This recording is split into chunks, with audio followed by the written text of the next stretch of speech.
हड़प्पा सभ्यता की सबसे महत्वपूर्ण विशेषता क्या थी? तो हड़प्पा सभ्यता की जो सबसे महत्वपूर्ण विशेषता थी वो थी ऑप्शन नंबर ये नगर योजना। ठीक है, पहला का सही आंसर है ऑप्शन नंबर ये नगर योजना। क्वेश्चन नंबर दूसरे है हड़प्पा सभ्यता का शासन किसके हाथों में था? तो हड़प्पा सभ्यता का जो शासन था फ्रेंड्स वो था, इसका सही आंसर है ऑप्शन नंबर बी व्यापारी के हाथों में। ठीक है, दूसरा का सही आंसर है ऑप्शन नंबर बी व्यापारी के हाथों में। क्वेश्चन नंबर तीसरा है हड़प्पा सभ्यता के पतन का मुख्य कारण क्या था? तो हड़प्पा सभ्यता के जो पतन का मुख्य कारण था वो था ऑप्शन नंबर डी उपरोक्त सभी। ठीक है, अब चलिए देखते हैं नेक्स्ट क्वेश्चन। उससे पहले मैं आपको बता दूं, और आपका इसमें जो हम लोग आज प्रश्न देखने वाले हैं वो देखने वाले हैं टोटल 50 प्रश्न। ठीक है, तो आपका 50 प्रश्न में सही आंसर कितना होता है, आपका राइट आंसर कितना होता है, वो आप ज़रूर बताइएगा कमेंट बॉक्स में। ठीक है, तो चलिए क्वेश्चन नंबर अगला देखते हैं। चौथा क्वेश्चन है हड़प्पा सभ्यता में सर्वप्रथम किस स्थल की खुदाई हुई थी? इसका सही आंसर है ऑप्शन नंबर सी हड़प्पा की। ठीक है, हड़प्पा सभ्यता में जो सर्वप्रथम खुदाई हुई थी फ्रेंड्स वो हुई थी ऑप्शन नंबर सी हड़प्पा की। अगला प्रश्न है हड़प्पा सभ्यता में बंदरगाह का साक्ष्य कहाँ से मिला है? इसका राइट आंसर है ऑप्शन नंबर ये लोथल से। ठीक है, 5 का सही आंसर है ऑप्शन नंबर ये लोथल से। क्वेश्चन नंबर 6 है मौर्य काल में टकसाल का प्रधान कौन था? क्वेश्चन क्या है फ्रेंड्स, मौर्य काल में टकसाल का प्रधान कौन था? इसका सही आंसर है ऑप्शन नंबर सी पन्याध्यक्ष। ठीक है, इसका राइट आंसर है ऑप्शन नंबर सी। अगला प्रश्न है क्वेश्चन नंबर 7 है मौर्य वंश की राजधानी कहाँ थी? प्रश्न क्या है मौर्य वंश की राजधानी कहाँ थी? तो 7 का सही आंसर है option number C option number B Pataliputra. ठीक है, 7 का सही आंसर है option number B Pataliputra. Question number 8 है मौर्यकालीन राज्य कलिंग कहाँ स्थित था?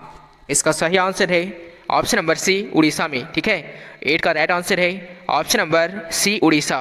अगला प्रश्न है मौर्य प्रशासन में समाहर्ता कौन था? इसका सही आंसर है ऑप्शन नंबर बी राजकीय कर संग्रह अधिकारी। ठीक है, 9 का राइट आंसर है ऑप्शन नंबर बी राजकीय कर संग्रह अधिकारी। अगला प्रश्न है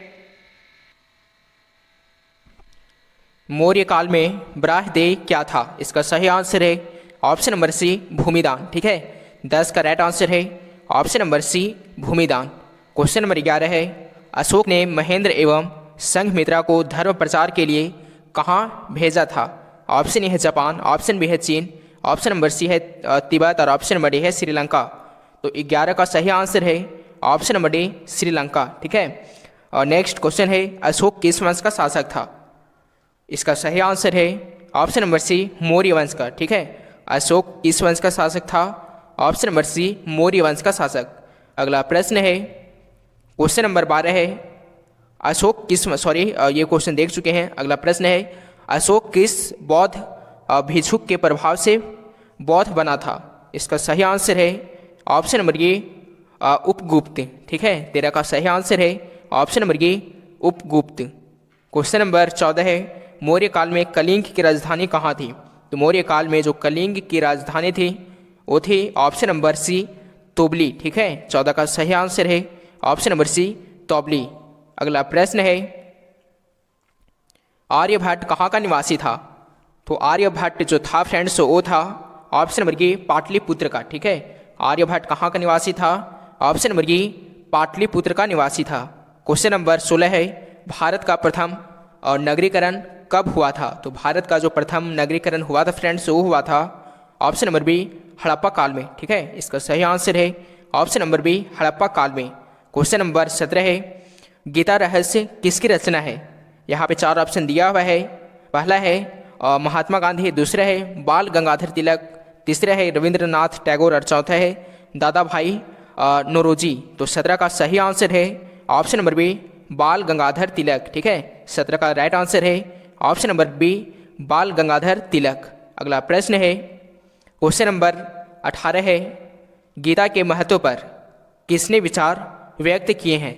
इसका सही आंसर है इसका सही आंसर आपको कमेंट बॉक्स में बताना है। ठीक है, यहाँ पे 4 ऑप्शन दिया हुआ है, इसका जो भी सही आंसर होगा वो आप कमेंट बॉक्स में बताइएगा।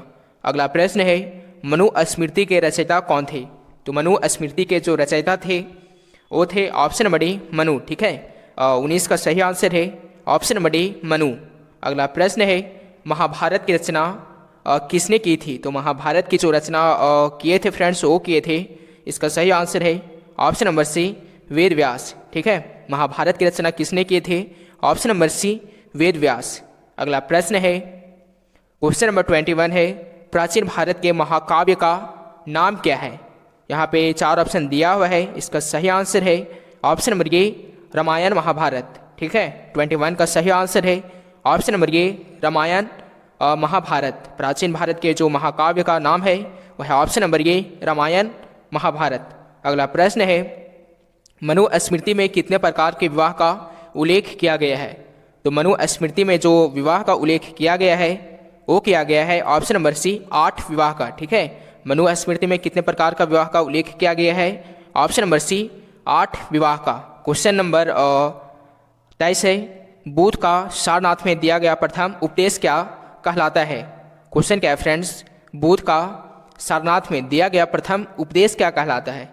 यहाँ पे पहला ऑप्शन है धर्म परिवर्तन, ऑप्शन बी है धर्म चक्र परिवर्तन, ऑप्शन सी है महाभिनिष्क्रमण और ऑप्शन नंबर डी है धर्म समागम। तो 23 का सही आंसर है ऑप्शन नंबर बी धर्म चक्र परिवर्तन। ठीक है, 23 का सही आंसर है ऑप्शन नंबर बी। अगला प्रश्न है क्वेश्चन नंबर 24 है त्रिपिटक में कौन सा ग्रंथ आता है? प्रश्न क्या है त्रिपिटक में कौन सा ग्रंथ आता है? तो 24 का सही आंसर है ऑप्शन नंबर डी उपरोक्त सभी। ठीक है, 24 का सही आंसर है ऑप्शन नंबर डी उपरोक्त सभी। क्वेश्चन नंबर 25 है इनमें कौन बुद्ध के प्रिय शिष्य थे? प्रश्न क्या है इनमें कौन बुद्ध के प्रिय शिष्य थे? इसका राइट आंसर है ऑप्शन नंबर डी आनंद। ठीक है, जो बुद्ध के जो प्रिय शिष्य थे वो कौन थे? ऑप्शन नंबर डी आनंद। इसका सही आंसर है ऑप्शन डी। क्वेश्चन नंबर 26 है किसके शासनकाल में बौद्ध धर्म का विभाजन हीनयान और महायान में हुआ था? इसका सही आंसर है ऑप्शन नंबर बी कनिष्क के शासनकाल में। ठीक है, इसका राइट आंसर है ऑप्शन नंबर बी कनिष्क के शासनकाल में। अगला प्रश्न है क्वेश्चन नंबर 27 है बुद्ध के गृह त्याग की घटना क्या कहलाती है? इसका राइट आंसर है ऑप्शन नंबर डी महाभिनिष्क्रमण। ठीक है, बुद्ध के गृह त्याग की घटना क्या कहलाती है? ऑप्शन नंबर डी महाभिनिष्क्रमण। इसका सही आंसर है option number D. Question number 28 है गौतम बुद्ध ने बौद्ध संघ की स्थापना कहाँ की थी? इसका राइट आंसर है ऑप्शन नंबर ए सरनाथ। ठीक है, 28 का सही आंसर है ऑप्शन नंबर ए सरनाथ में। अगला प्रश्न है आइन ए अकबरी के अनुसार भूमि को कितने भागों में बांटा गया था? क्वेश्चन क्या है फ्रेंड्स, आइन ए अकबरी के अनुसार भूमि को कितने भागों में बांटा गया था? इसका सही आंसर है ऑप्शन नंबर बी 4 भागों में। ठीक है, अगला प्रश्न है अकबरनामा की रचना किसने की थी? तो अकबरनामा की रचना जो किए थे फ्रेंड्स वो किए थे ऑप्शन नंबर डी अबुल फजल। ठीक है, इसका राइट आंसर है ऑप्शन नंबर डी अबुल फजल ने। क्वेश्चन नंबर 31 है बाबरनामा या तुजुक ए बाबरी के रचनाकार कौन थे? यहाँ पे 4 ऑप्शन दिया हुआ है, इसका सही आंसर है ऑप्शन नंबर ए बाबर। ठीक है, 31 का सही आंसर है ऑप्शन नंबर ए बाबर। अगला प्रश्न है क्वेश्चन नंबर 33 है मनसबदारी प्रथा की शुरुआत किसने की थी? तो मनसबदारी प्रथा की शुरुआत किसने की थी? इसका सही आंसर है ऑप्शन नंबर सी अकबर। ठीक है, इसका राइट आंसर है ऑप्शन नंबर सी अकबर। अगला प्रश्न है भूमि सुधार संबंधी जब्ती प्रथा किसके देन थी? क्वेश्चन क्या है फ्रेंड्स, भूमि सुधार संबंधी जब्ती प्रथा किसकी देन थी? इसका सही आंसर है ऑप्शन नंबर ए टोडरमल। ठीक है, 34 का राइट आंसर है ऑप्शन नंबर ए टोडरमल की। नेक्स्ट क्वेश्चन है क्वेश्चन नंबर 35 है अकबर का मकबरा कहाँ स्थित है? तो अकबर का जो मकबरा स्थित है वो कहाँ है? इसका सही आंसर है ऑप्शन नंबर डी सिकंदरा में। ठीक है, अकबर का मकबरा कहाँ स्थित है? ऑप्शन नंबर डी सिकंदरा में। इसका राइट आंसर है ऑप्शन डी। अगला प्रश्न है अकबर का जन्म कहाँ हुआ था? तो अकबर का जो जन्म हुआ था फ्रेंड्स वो हुआ था ऑप्शन नंबर डी अमरकोटा में। ठीक है, और 36 का सही आंसर है ऑप्शन नंबर डी अमरकोटा में। नेक्स्ट क्वेश्चन है क्वेश्चन नंबर 37 है किस मुगल शासक ने सती प्रथा पर प्रतिबंध लगाया था? इसका सही आंसर है ऑप्शन नंबर ए अकबर। ठीक है, अकबर जो था फ्रेंड्स ये सती प्रथा पर प्रतिबंध लगाया था। इसका सही आंसर है ऑप्शन ए अकबर। अगला प्रश्न है फतेहपुर सीकरी को राजधानी किसने बनाया था? इसका सही आंसर है ऑप्शन नंबर बी, अकबर ने। ठीक है, अर्थ इसका राइट आंसर है ऑप्शन नंबर बी, अकबर। अगला प्रश्न है, किस मुगल बादशाह ने झरोखा दर्शन की प्रथा की शुरुआत की थी? इसका सही आंसर है 39 का राइट आंसर है ऑप्शन नंबर ए, अकबर। ठीक है, 39 का सही आंसर है ऑप्शन नंबर ए, अकबर। नेक्स्ट क्वेश्चन है, क्वेश्चन नंबर 40 है, किस मुगल बादशाह ने संगीत पर प्रतिबंध लगाया था? यहाँ पे 4 ऑप्शन दिया हुआ है, इसका आंसर आपको कमेंट बॉक्स में बताना है। ठीक है, इसका जो भी सही आंसर होगा वो आप कमेंट बॉक्स में दीजिएगा। अब चलिए देखते हैं अगला प्रश्न। अगला प्रश्न है, हम्पी नगर किस साम्राज्य से संबंधित है? तो हम्पी नगर जो संबंधित है वो कहाँ से संबंधित है? इसका सही आंसर है ऑप्शन नंबर ए, विजयनगर साम्राज्य से। ठीक है, 41 का सही आंसर है ऑप्शन नंबर ए, विजयनगर साम्राज्य से। नेक्स्ट क्वेश्चन है, विजयनगर की यात्रा पर आने वाला पहला विदेशी यात्री कौन था? इसका राइट आंसर है ऑप्शन नंबर ये, निकोलो कोटी। ठीक है, 42 का सही आंसर है ऑप्शन नंबर ये, निकोलो कोटी। अगला प्रश्न है, हम्पी को यूनेस्को द्वारा विश्व पुरातत्व स्थल किस वर्ष घोषित किया गया था?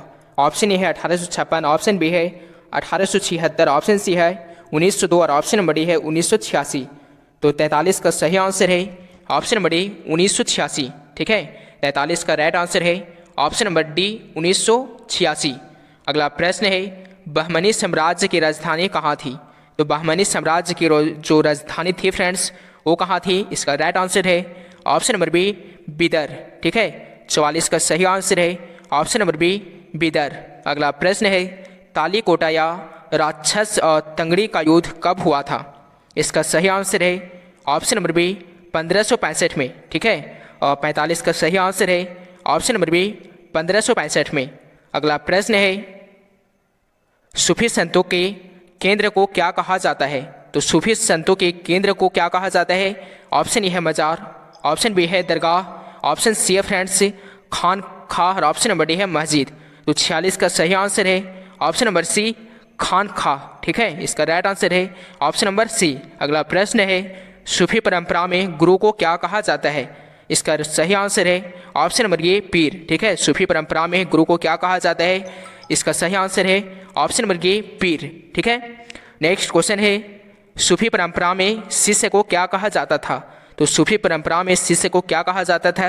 इसका सही आंसर है ऑप्शन नंबर ए, मुरीद। ठीक है, 48 का सही आंसर है ऑप्शन नंबर बी, मुरीद। क्वेश्चन नंबर 49 है, भारत में चिश्ती सिलसिला के संस्थापक कौन थे? तो भारत में चिश्ती सिलसिला के जो संस्थापक थे वो कौन थे? इसका सही आंसर है option number B, Khwaja Moinuddin. ठीक है, 49 का सही आंसर है option number B, Khwaja Moinuddin. अगला प्रश्न है, किस सिख गुरु का जन्म पटना में हुआ था? यहाँ पे 4 ऑप्शन दिया हुआ है, इसका सही आंसर आपको कमेंट बॉक्स में बताना है। ठीक है, इसका जो भी सही आंसर होगा वो आप कमेंट बॉक्स में दीजिएगा।